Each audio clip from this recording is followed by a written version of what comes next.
Today we're going to study a very famous incident, but we're going to try to study it with a little bit of a twist, as you'll see.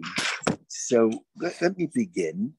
It's Parshat Chukat in America, and we're picking it up after Miriam, Moshe's and Aaron's sister, had died.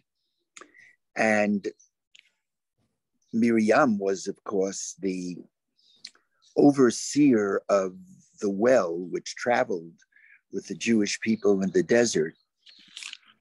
And when she died, the Torah tells us suddenly there wasn't any water, and Jews complained, we have no water. Water is life. Without water, one can't make it. And so, Shuli, we're picking this up, chapter 20, sentence 7. Although I'm actually I'm sorry, I'm on a different device today and I'm not going to be able to get the sources because I'm doing it from my phone. No problem. So I'll read it to everyone because it's a classic story. It's so classic that it almost has the credentials of the Genesis story. It's so well known. And here's what it says. Vayidaber Adonai el Moshe lemor. In response to the request for water, the Lord speaks to Moshe, saying, Kach et hamateh, take the staff. It's the same staff with which you performed all the miracles and wonders in the past. Vehakel et ha'edah, and assemble the congregation. Ata, you, the Aaron Ochicha, and Aaron your brother. And here comes a key verb. V'dibartem el hasela, and speak to the rock le'enehem, before their eyes, before the eyes of the complainers, the congregation. And it, v'natan meimav, and it, the rock, will provide its water. V'hotzeta lahem mayim min hasela, and you will thereby extract water from the rock. V'hishkita et ha'edah ve'et bi'iram, and you shall give drink to the congregation and their animals.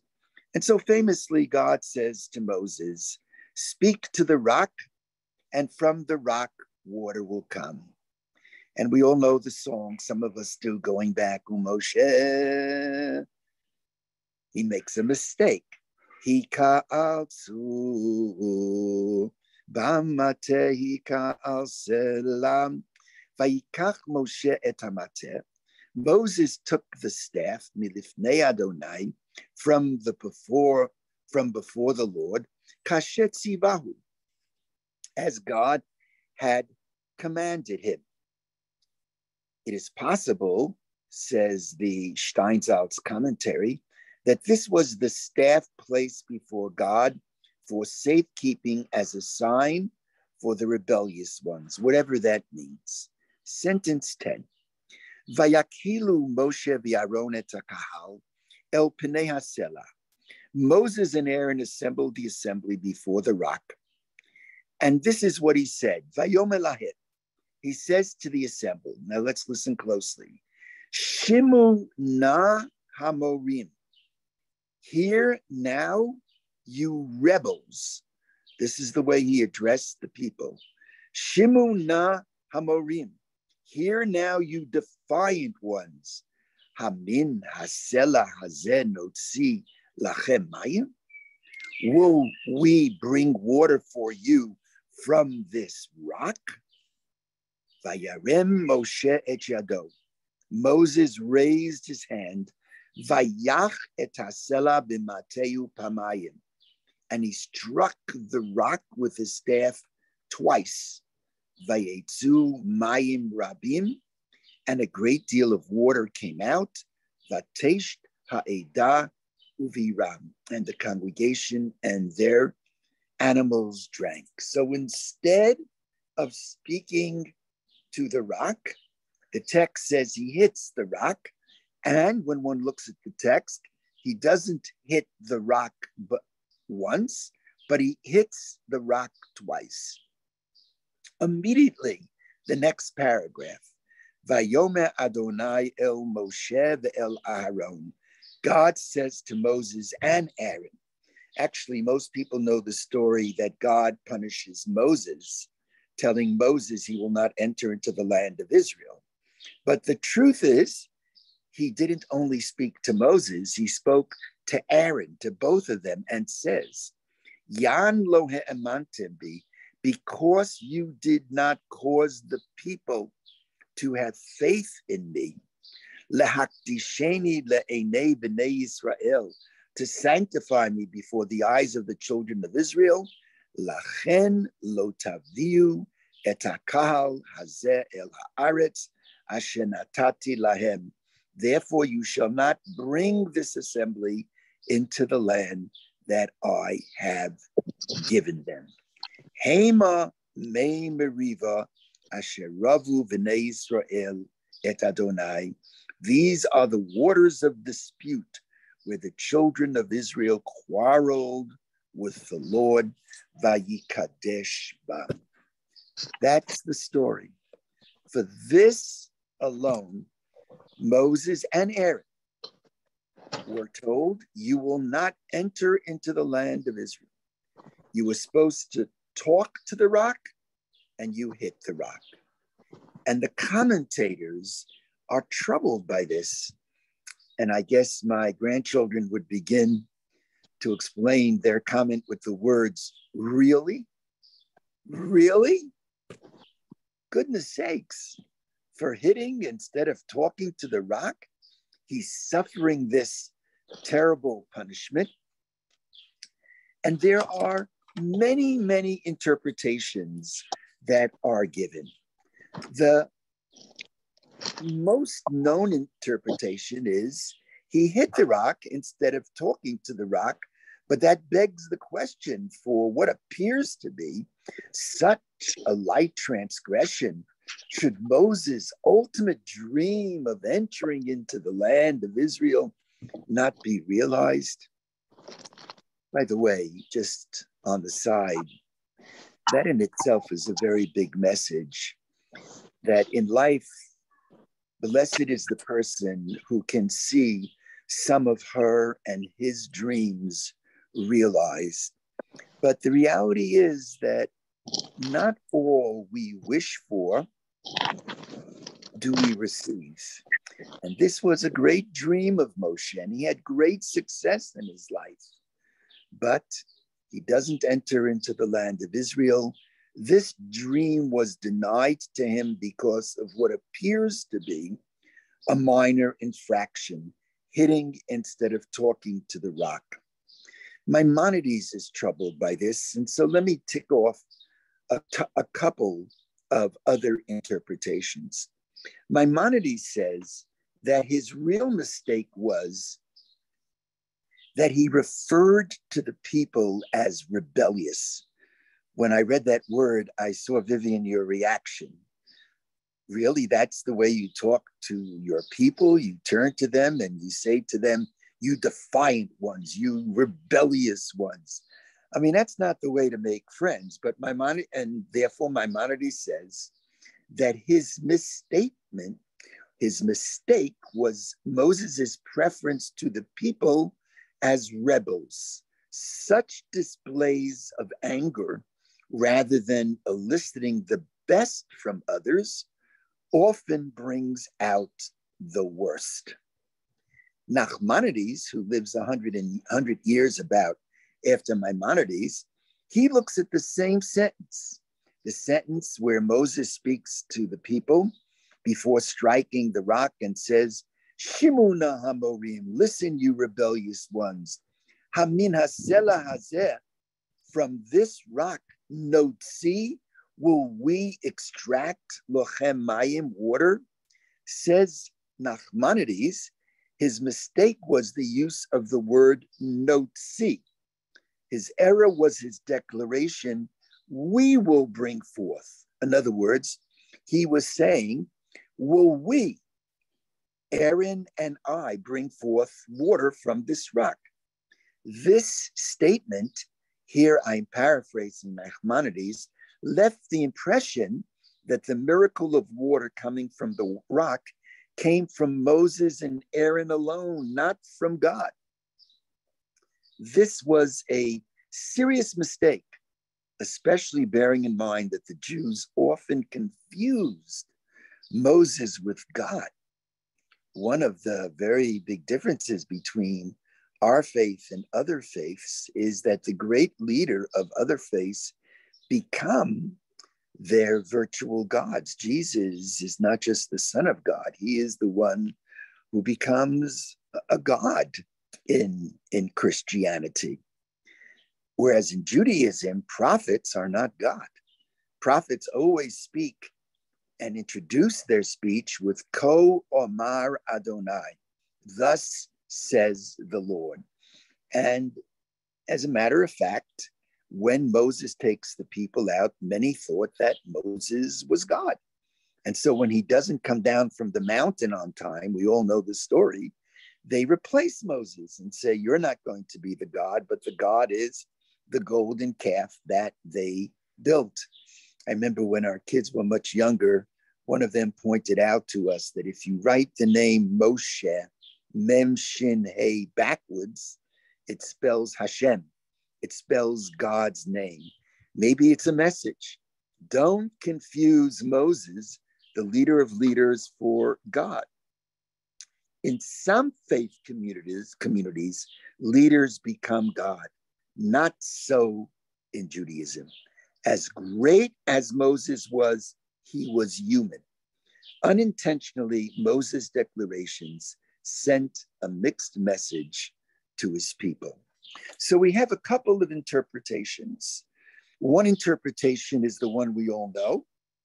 Rashi pushes this interpretation. He hit the rock, not once, but twice instead of speaking to the rock. Maybe he would have gotten away with hitting it once, but not twice. And Maimonides, who says he addressed the people inappropriately. And Nachmanides says he attributes the miracle to himself and to Aaron, leaving God out. I'd like to make another suggestion and then one final thought, and we're opening it up. The phrase Vayach et hasela, and Moses hit the rock, is a very unusual phrase. And looking through the whole Torah, and it's not hard to do these things this day, you just click into Rabbi Google Vayach et hasela, and it'll come up. That term Vayach et appears on only one other occasion. And that is when Moses goes out into the field from the palace of Pharaoh and he sees an Egyptian smiting a Jew. And he turns this way and that way and he sees that no one is watching. And then the text says, Vayach et ha-mitzri. And he hit the Egyptian. Notice the similarity between the two. Here it's Vayach et hasela. He hit the rock. And there it says Vayach et ha-mitzri. Now this may surprise you, but some suggest that Moses actually overreacted by killing the Egyptian. That is to say, that these rabbis argue that Moshe could have stopped the assailant with less force. For taking life unnecessarily, he should have been ruled out immediately as a prospective leader of the Jewish people. God, according to this approach, which we're offering, gives Moses a reprieve with the understanding there will be zero tolerance for future unnecessary use of force. Let me back up to summarize this idea. Just methodologically, when one sees the phrase Vayach et hasela, So the reader thinks about that expression, oh, Moses vayach et hamitzri. Was he right in killing the Egyptian? It is true that the law of pursuer says that if A is pursuing B with the intent to kill B, C can stop A. But if C could stop A with something less than killing A, of course, that's what he must do. You can't overreact. And so some are suggesting that when Moses killed the Egyptian, he committed a great sin. He overreacted. As a matter of fact, let me tell you on the side, one of the most interesting rabbinic midrashim I've ever seen. This could be the top of the list. And here we're going to jump for a moment. I know I'm off our text, but let me jump for a moment to the end of the life of Moses. Moses says to God, Vatchanan, I beg you, God, I know you told me I can't enter into the land of Israel. I beg you, let me enter. Let me enter. And God says, but it's time for you to die. Everyone must die. And Moses says, I'm not everyone. And the humble Moses, fighting for his life, fighting for more years, says to God, others deserve to die. I deserve to live. Maybe not forever, but a few more years. Why not, God? And so he pushes Moses, and Moses takes the position, why can't he be eternal? Let him live forever. And God says, but even Adam, I created Adam with my own hands. You were not born from my hands. You were born from a relationship between your father and mother. If Adam died, certainly you will die. And Moses becomes a defense attorney. He says, Adam, he deserved to die. He ate from the tree. Me, what did I do? I didn't do anything terribly wrong. And according to this midrash, God says to Moses, but Moses, you killed the Egyptian. You killed the Egyptian unnecessarily. And Moses turns to God and says, God, this is the midrash. You gotta be kidding me. How many Egyptians, God, did you kill? I killed one lousy Egyptian. And this is my punishment? Come on. And God says to Moses, Moses, you're not God. I give life, I take life. You give life, you can't take life that you should not have taken. So Moses, according to this approach, took the life of the Egyptian unnecessarily because he could have stopped him with less force. At that point, as we've mentioned, he could have been told by God, you cannot be the leader. This is a violation. But God gives him a reprieve and says, okay, zero tolerance.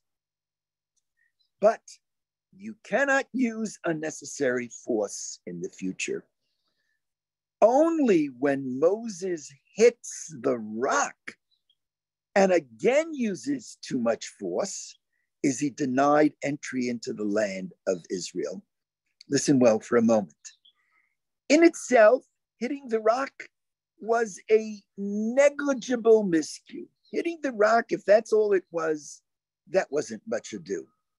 It is viewed, however, as a cumulative wrong link to Moses' killing of the Egyptians. In other words, Vayach et hasela, he hit the rock, has to be understood in the larger context of Moses' life, that he had been too aggressive all the way back, taking life. And here he was still aggressive. Granted, he didn't take life, but he hits the rock instead of talking to the rock.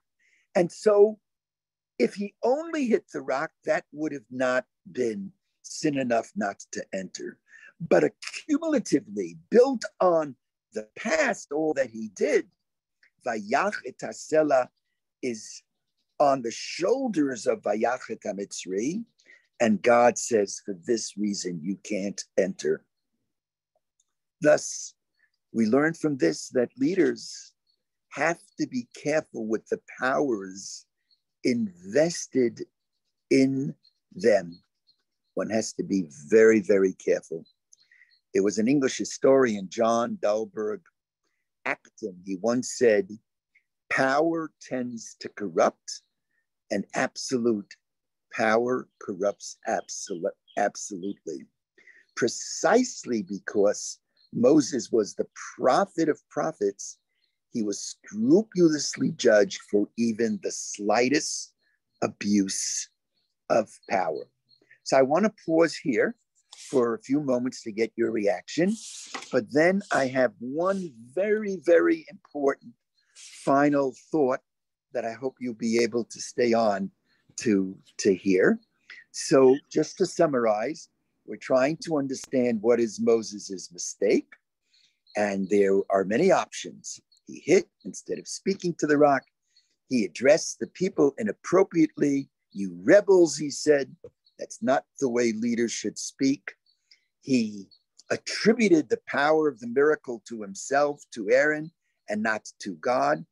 Or he was all the way back too aggressive in killing the Egyptian. God gave him a reprieve on the condition he not be aggressive again. When he has this aggression, God says, that's it. That's it. You are not the leader who will take the people into Israel on in of itself. The sin of hitting the rock was not much of a sin, but if you will, piggybacking on the other hitting of the Egyptian, you won't enter. In effect, what this is saying, this less interpretation, that is a real mistake.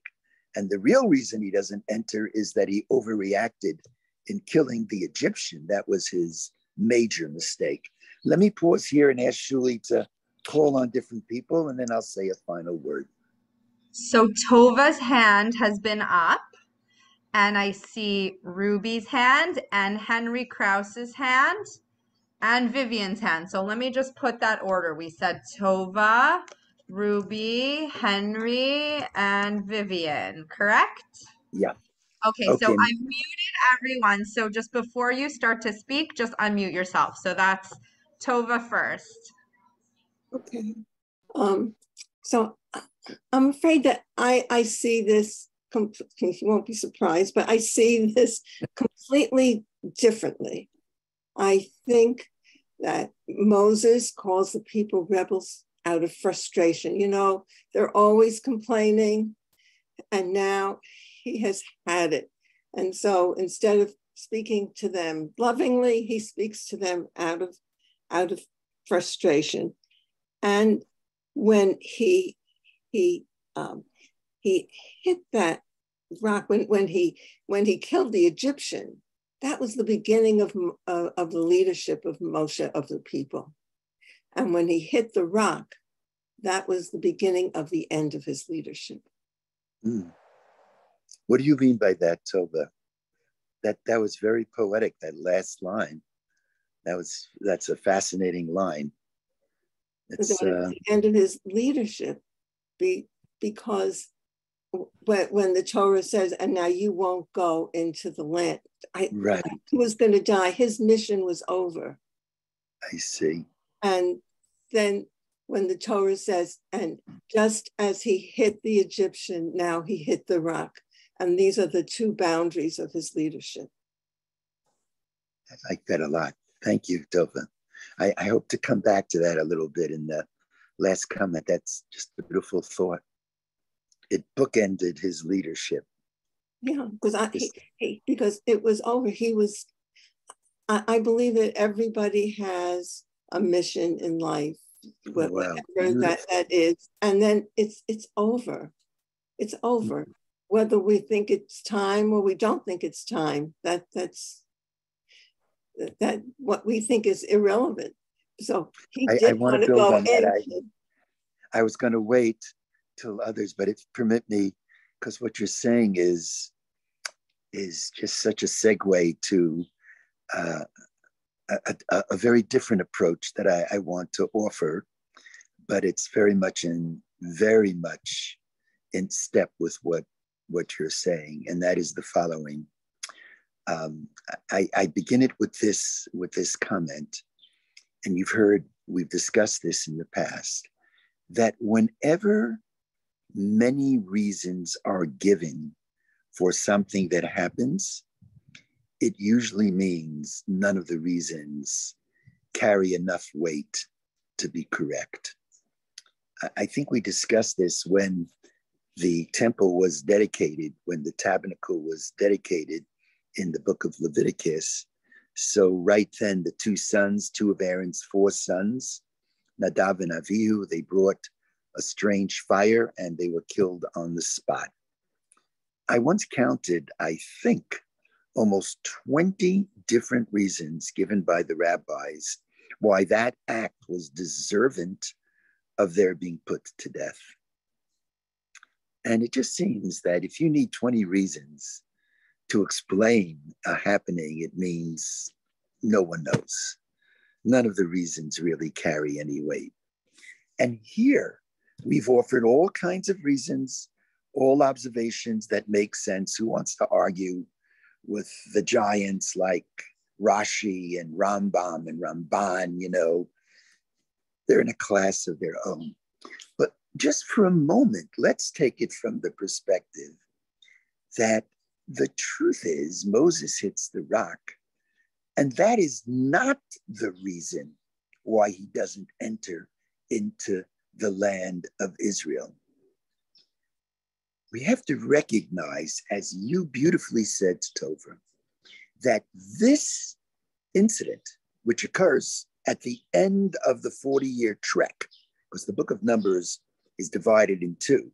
There are narratives that happen in the first 2 years, and then there's narrative that happens basically in the last 2 years. Now, we've spoken about these 2 incidents, and your language, Tova, was that Moshe begins his leadership with hitting the rock, and he ends his mission of leadership. He begins his mission by hitting the Egyptian, and he ends his mission by hitting the rock. But let's recognize that these 2 hittings are separated by almost 40 years.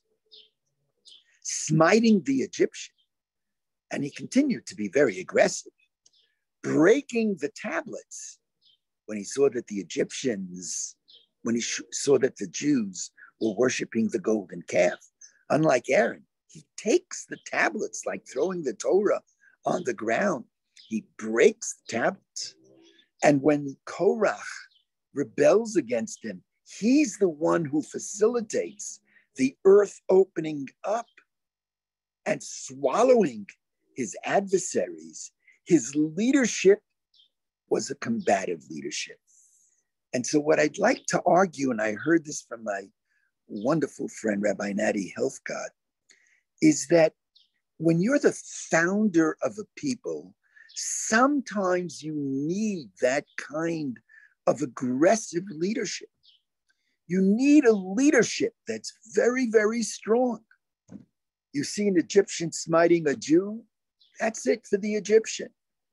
You see the Jews worshiping the golden calf, they're just becoming a people. You have to do something which is shocking, which is over the top. And so that was the founder's type of leadership, which was necessary when we were being birthed as a people. We needed that kind of leadership. Now we're dealing with the second generation. We're not dealing with the people who left Egypt. They're already gone. They've died in the desert, in the trek through the desert, as we know. And the second generation is on the cusp of entering into Israel. They need a softer leadership. Thus, and this is the point, hitting instead of speaking to the rock was not the reason that Moses did not enter the land, but the sign that he lacked the capacity to change his leadership approach. I want to repeat that. Hitting the rock was not the reason that he didn't enter into the land. But God is saying to Moses, I love you, Moses. You had a very important mission. You were the leader when the people were being born. And the people needed a very, very tough, strong-fisted leadership. And you were that person. You took them through the waters. You took them through so many challenges. We needed that. But after 40 years, I see you can't change your style. You're still hitting, you're still aggressive. So he is not denied entry because of something that he did, but because of God recognizing that Moses couldn't change his style of leadership. He just didn't have it within him. And that the mission to take the Jewish people into Israel needed a different kind of leader. Moses, although the greatest of the great, was human. He too had limitations. And so it was necessary for him to step back, making space for a younger leader who could adopt a new tone to better relate and inspire the Israelites as they entered and they settled in the land of Israel. I often think about this because in a very, very small way, one of the challenges of my life, of my professional life, as I think we all face this, is when do you step back? When do you require a different type of leadership? And I believe it's important not to hold on too long, that in a new generation, a different approach is needed. And that's what's happening here. What's happening here is he didn't do anything so wrong to be penalized that he couldn't enter, but what he did indicated that he no longer had the attributes of leadership that were necessary for the second generation. You need a different kind of leadership. Ben Gurion was one kind of leader. You needed one kind of leader then.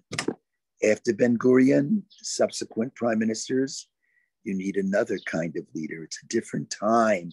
It's a different age. And this is the way of life. The way of life and good leadership, I think, is to stay humble. As it says in Pirkei Avot, Lo alecha hamlacha ligmor, v'lo ata ben chorim li batel mimeno. It's not up to you to finish every task. But given that not everyone can finish every task, that doesn't mean that we are free from doing what we can to contribute towards that goal. And Moses makes not just a contribution, but a mighty contribution. Without Moses, we perhaps would have never left Egypt. God would have had to have found another unbelievable leader. Moses was one of a kind. He was one of a kind for that generation, but not for the next generation. So I want to thank you, Tova, for, I don't know if that's where you were going, but your thought inspired that. In line of what you just said about different leadership, that pertains very much to now. And that's why I think I agree with you that in fighting anti-Semitism, we must push Zionism, and we have to protect our kids against this anti-Zionism and teach them, because they are the future leaders, and they have to understand that Zionism is a part of our lives, and that's why I took exception to the White House strategy, because it's the old fight against anti-Semitism. It was meaningful.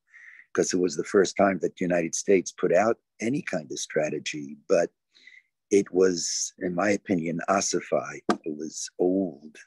This is old stuff. Now there's a new anti-Semitism. It's anti-Zionism that finds its face by directly attacking Jews. Let me take some other comments. Who was up next, Shuli? We had Ruby next, then Henry, Vivian, and then Arnie if there's time. So Ruby, Okay. Can you unmute yourself? Yeah. I certainly found it very interesting to learn what we did as an accumulative wrong. So my question is that a rock is not human. And in many ways, and part of what we're talking about, I sort of felt that it was being regarded in many ways similarly. Would it have been more effective to the people as a learning effect for that last wrong to have been to a person rather than to a rock? Dealing it with on a more human level rather than on a level that it was presented to us. Mm-hmm. That's a beautiful thought. I don't have a clear answer, just an observation that it was a rock. A rock is a rock. But it was, whatever happened in front of the people. So it was a rock. The question is, what was the impact? On the people. On the people. Would it have had an impact if actually that wrong had been to a person? Yes. Would it have made more of an impression? Okay. No, it's a great conversation piece. I thank you. It's a great thought. Thank you, Ruby, as usual. And Henry is next. Okay, I want to just piggyback on what the Rav said. As far the issue that Moshe had was he didn't speak to the rock. It's speaking. And we know that water, we learn in the Torah, water is the key to life, and water is speech. We also know that God created the world with speech, and we also know that the only creature in existence, man, is the only creature that speaks. So I think the fact that speech was not used by Moshe, rather than the fact that he didn't hit the rock, was really the key to maybe his sin. I think that's beautiful. That's just a beautiful thought. He was kind of denying such a central part of who we are as human beings. Henry, that the Kuzari, Rabbi Yehuda Levi, says that there are different levels of life, of existence, I should say. I say existence because the lowest level is domain, is the inanimate, the rock. And above that is the tzomeach, the vegetative life. And above that is the chai, animal life, animals. And above that is the human being. And Rabbi Yehuda Levi calls the human being midaber, the person who can speak. Of course, not everyone is gifted with speech, and people can make up the speech in different ways. But I think your comment is a beautiful comment. Thank you. Okay, so we have Vivian and then Arnie, and I see Sue's hand. And I see Ruth's hand. So let's go one at a time. Vivian. Yeah. I was struck by the fact that Moshe reacted in both situations, both with the mystery, the Egyptian, and also with the rock, the same way. He was taking the law into his own hands. He was acting like a dictator, and he would make the decision. He didn't consult anybody. He didn't speak to anyone. He acted. And this was a very bad example of how things would go in the future. And we know from the study of Yehoshua that he always consulted the people, consulted the elders and all that. And it was not a dictatorship. It was a future of consulting with the people and with everyone and having a trial. If anybody is accused of any of a crime, there was necessary to be a trial and a different way of looking at it. And as you said, Rav Avi, correct, that Moshe was not able to make that change, that difference between what was going on in Egypt when they were slaves and through the desert and all that. But going into Eretz Israel, there was a different life. Something else was waiting for them, and they needed that change. And they didn't want a dictator. They wanted someone who would consult with the people and would have a different kind of life. I love what you said, and I love that insight about Joshua, because Joshua was not a weak person. He led the Israelites in liberating the land. He was strong militarily, but you could be strong militarily, and yet he was a person of the people, as you said very well. I could see that when you begin, I remember when the Soviet Jewry movement started, we weren't asking for advice. It was sort of like a benevolent dictatorship. I'm not sure it was always that benevolent, but once you get past a certain point, that doesn't work. Yeah. It doesn't work. I think one of the geniuses in leadership, in understanding that everybody has to be invested in part of the process, I think is our own Rav Stephen. I think he's a genius. I always tell the students at Maharat and at Chovevei that rabbis are not dictators. They're not even benevolent dictators. And et chata'ai ani maskir hayom, too often I adopted that approach. Maybe it was needed in the beginnings of the Bayit. But that's not what we should be. And we should not be social workers in that social workers are, they really have to take in what everybody is saying and then you move forward. Rabbis are more social workers, but they're leaders. They have a vision, they have an idea, and somehow they have to try to bring people on board and learn from what others are saying and refine their ideas and their goals. And I think nobody does that better. No one than Rav Stephen. Rav Basara is another genius, absolute genius in that area. Isn't Maharat something? Wow, it's really magical. There were 500 people at the Chag HaSmicha, and of course I'm so proud of Rav Dov and Chovevei. Who's up? Thank you, Vivian.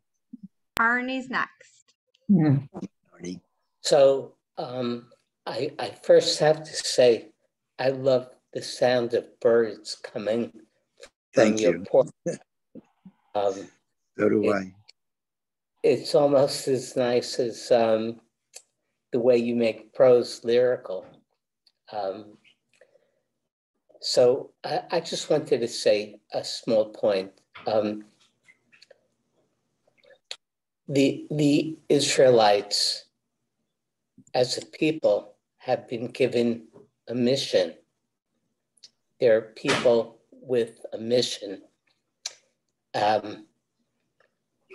And Moses, as their leader, has to respond to keeping them on point with that mission. Now, our mission is something to be lived, not something to be talked about. And I was just wondering, when there's a leader who's on a mission, on the one hand, there's all kinds of details, mundane details, day-to-day details that need to be worked out. But on the other hand, there's this idea that we're on a mission. We can't get bogged down in the day-to-day stuff. We have to keep on point. So I'm just wondering how a leader negotiates or travels through those different points to move the mission forward. I don't have a quick answer to that, Arnie, but that is that, as we used to say, the $64,000 question. Now that's no money at all. So, but that's a key. It's, because when you're a leader, you can easily be distracted. To be distracted in many ways, you can be distracted by funders who have different ideas that can get you off mission. You could be distracted by the people you're leading. And how do you find a middle ground that funders have so much to say, but you have something to say as well and move it forward? And the same thing with the people you're leading. It's a balance between the two. And I guess sometimes, depending upon the situation, one of those pulls predominates. Like, again, going back to the Soviet Jewry movement, even though people said to us, you're wrong and this is not going to work. You can't protest against the Soviet Union. Matters will be worse. The young activists, Jacob Birnbaum, Glenn Richter, refused to listen, and they just went forward. Sometimes you need that, and sometimes you need others to slow you down and to recognize and take in the larger picture. An inadequate response, but it's I think every situation has to be carefully negotiated. But my brother Mordechai, who was less than a year younger than me, he was once asked, he's a great educator and he's done great things in his life. I don't know if I ever shared this with you. He was once asked, what's the difference? You're just a year apart from Avi. What's the difference between the two of you? And he responded, he's a joking kind of fellow. He says, well, most people like me, we say ready, aim, fire. He said, my brother, it's ready, fire, aim. Ready, fire, aim.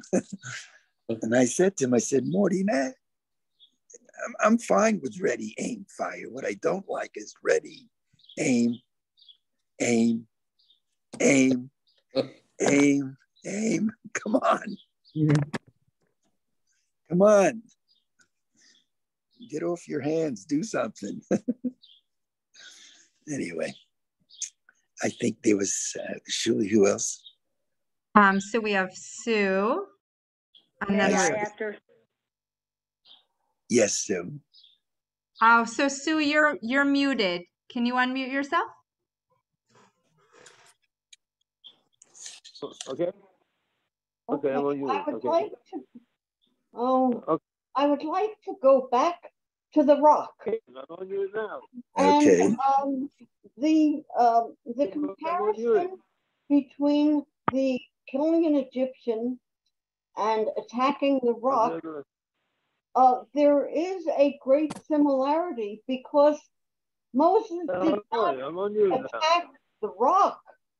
He attacked the people. He said, you rebels, shall we, including Aaron and himself, they were both attacking the people. And shall we get water for you? I mean, it was such a condescending comment. Yes. That he attacked the people, and that was he attacked the whole people. Yes. The whole congregation. I love that, and it relates, Susan, a bit to what Ruby had said. Right.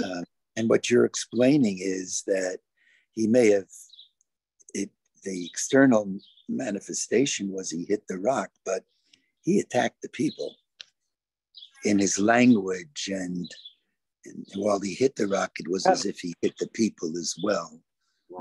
That's an interesting observation, putting what you beautifully said, linking it up with what Ruby said. Mm-hmm. Thank you, Susan. May I? I think we have, Ruth is waiting, and then I hear that Judy wants to speak, and I also wonder if Stuart wants to say something. I think we should let Ruth go first.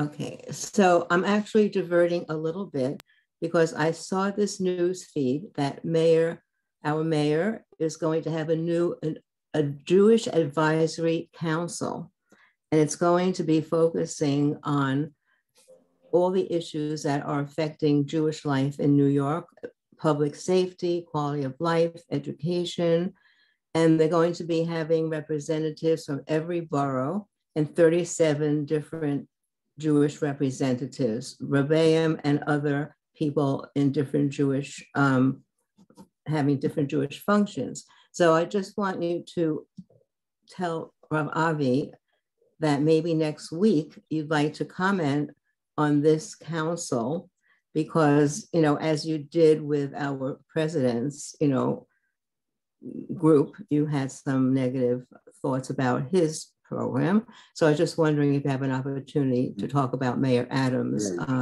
council. Right. No, I appreciate that. I'm not aware of it, and thank you for bringing it to everyone's attention, my attention. And I'll take a look at it. It has a lot to do with, I always get nervous when you got a committee of 37. That's a big committee, but I do like the idea that you said it's in all boroughs. I remember when I was having it out with the late Mayor David Dinkins, and we were having it out on the front pages of New York newspapers. He tried to make peace by reaching out to the West Side, East Side Jews in Manhattan. And I said to him then, it's not going to work. You can reach out to these wonderful people, but if you want to make peace with the Jewish community, you better go to Brooklyn. You better go to Queens.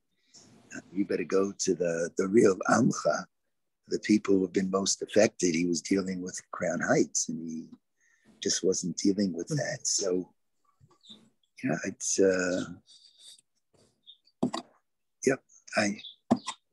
let's all look into it. Maybe we'll comment on it next week. Thank you, Ruth. Speaking of next week, so we have Stuart and Judy waiting to say something. Next week is July 4th. Oh. Do we maybe want to talk about if we want to have a class? Do we want to skip next week? I think we should, we'll give people a pass. So we'll pick it up July 11th. Okay, just so everyone knows that there won't be a class next week. Okay. Wait a minute. I think I did that in a dictatorial way. Maybe we should vote. We have a vote? We want a class. I want a class. But Shuli maybe doesn't. No. We might have plans. You can have a class without me. I'm happy to have I think that we have to skip July 4th. Yeah, okay. Tova, you reign supreme. So I have Stuart and Judy waiting to say something. Stuart, you can unmute yourself now. Oh, well, by the way, I see Phil Brief is on. Phil, I've been reading and rereading your email, and I'm so taken by it. And we're coming to Jerusalem tomorrow. We're going to be staying there. So I hope we'll be able to connect. Phil, you're a Schreiber, you're a writer. Just beautifully done. Thank you, Phil. Means a lot to me, Phil, a lot. To take out that time to write with such clarity, sensitivity, passion. Zalman, you're on.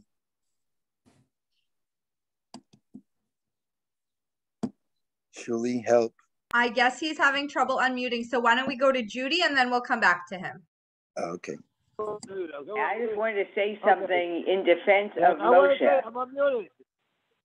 I'll pass to Mr. Thank Olson. you, Judy. Thank you, Judy. Okay, hi, Stuart. Go ahead.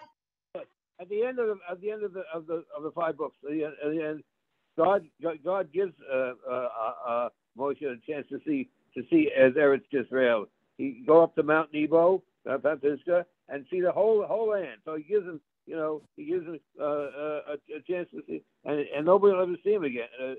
Nobody has ever buried. So he does give a concession that he does in a way. Moshe does see Eretz Yisrael, because he sees the whole land, right? That's one thing, right? Yeah. The other thing is what another thing. I want to talk about David Dinkins, so I can tell you about David Dinkins. I want to talk about that. Not now. Not now. Yeah. I was head of the Embassy Society, and what David Dinkins did he was a weak man, and he stopped a lot of lawyers, Jewish lawyers, to part of the Embassy Society. I had a girl I wanted to make her before I left. Her name was Susan Roche. With the name Roche, I picked her to be the president of the Embassy after I left, and because he wanted to get rid of all of the lawyers, Jewish lawyers, he got rid of Susan Roche. That's really something. Okay. But, I was maybe Zalman, Zalman, when it comes to David Dinkins, as much as a very weak man. Yeah, but he's gone now. So even though I had public disputes with him, I try not to let him rest in peace. Say something else. I was a shop steward. I was the head of the embassy, and one guy said and the embassy failed because we didn't have any more leadership. We had 1,500 lawyers, only 2 lawyers came to the embassy. It was good thing. And so he says, the most you'll be remembered for a lot of things you did, but jobs, is that. He said, most thing you did was try to save the Embassy Society. That's all. So now there's no Jewish society, only the social society. I did my best, and that's all. And a lot of other things. One more thing, final thing that all those years with the people killed with the plagues and this and that, Moshe intervened a lot of times for the Jewish people. Remember the first time with the golden calf? That's all the times, even toward the end. He always tried to help. He always saved the Jewish people. He's always advocating for the Jewish people. So I mean, so he was it was his time. Of course, right. He was a great leader. There was once a great Rebbe who said, Zalman, there was once a great Zalman, there was a great Rebbe who once said, a rabbi who is loved by everyone is not a rabbi. And a rabbi who's hated by everyone is not a mensch. And when you're in leadership, Moses was a great leader. He was a leader of leaders. That's right. And I think, Judy, you're going to finish up now, right? Judy? May I? Yeah, sure. I wanted to make a comment in defense of Moshe. With regard to his hitting the rock versus or his prior act of aggression in killing the Egyptian. You said, and it's understandable, you said about his piggybacking his second act of violence after the killing the Egyptian. Yet, how can you compare, killing somebody to hitting a rock? That's one point. True. The other point I wanted to make is about Mayim Rabim. The difference between Mayim Rabim and Mayim Rivim is just a Yud. So there's Hashem in the Riv. So that's like a Machloket L'Shem Shemayim. Beautiful, Judy. And then the last point is a question. Remind me, please, of how Hashem reacted when Moshe broke the tablets. It's complicated. The Talmud goes out of its way to say that God approved of what he did, but there are different polls, different opinions on that. Not all say that. So I do want to mention, Judy, just by throwing a curveball into all of this, that maybe we should remember that right before Moses hits the rock, instead of talking to the rock, his sister Miriam died. And I think that must have affected him. Must have affected his whole psyche. Maybe he was upset. It's okay to be upset with God, even Moses. There were times that Moses was upset with God. And maybe he was just not in a good place. And maybe that had something to do with his overreaction. One never knows. That's the beauty of Torah, that ideas that you put out there, and it allows good give and take, good conversation. And on that note, I send you my blessings and love from Israel. I'll show you the beauty of this place. It's just gorgeous. And out the front, the sun is about ready to go down, and it's just beautiful. Love you all. Take care, everybody. Thank you. Bye-bye. Have a good week. So we'll pick it up in 2 weeks. Okay. Love you all. Take care. Bye-bye.